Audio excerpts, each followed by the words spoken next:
ایک بادشاہ کا سبق آموز واقعہ۔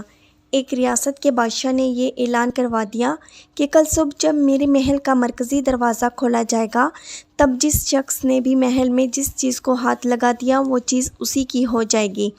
اس اعلان کو سن کر سب لوگ آپس میں بات چیت کرنے لگے کہ میں تو سب قیمتی چیز کو ہاتھ لگاؤں گا۔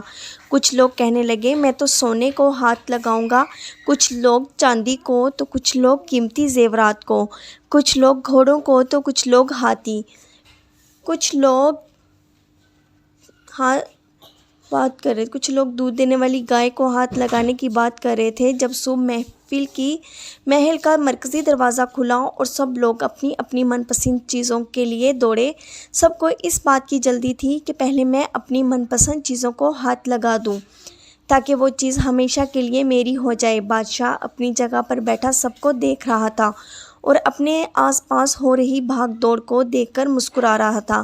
اسی وقت ایک بھیڑ میں سے ایک شخص بادشاہ کی طرف بڑھنے لگا اور آہستہ آہستہ چلتا ہوا بادشاہ کے پاس پہنچ کر اس نے بادشاہ کو چھو لیا۔ بادشاہ کو ہاتھ لگاتے ہی بادشاہ اس کا ہو گیا اور بادشاہ کی ہر چیز بھی اس کی ہو گئی۔ جس طرح بادشاہ نے ان لوگوں کو موقع دیا اور ان لوگوں نے غلطیاں کی، ٹھیک اسی طرح اس ساری دنیا کا مالک بھی ہم سب کو ہر روز موقع دیتا ہے، لیکن افسوس ہم عقل کے اندھے لوگ بھی ہر روز غلطیاں کرتے ہیں۔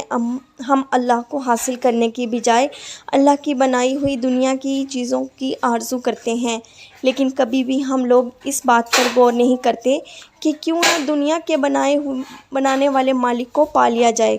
اگر مالک ہمارا ہو گیا تو اس کی بنائی ہوئی ہر چیز بھی ہماری ہو جائے گی۔ اگر آپ کو ہماری ویڈیو پسند آئی تو پلیز سبسکرائب کریں، لائک کریں، شیئر کریں۔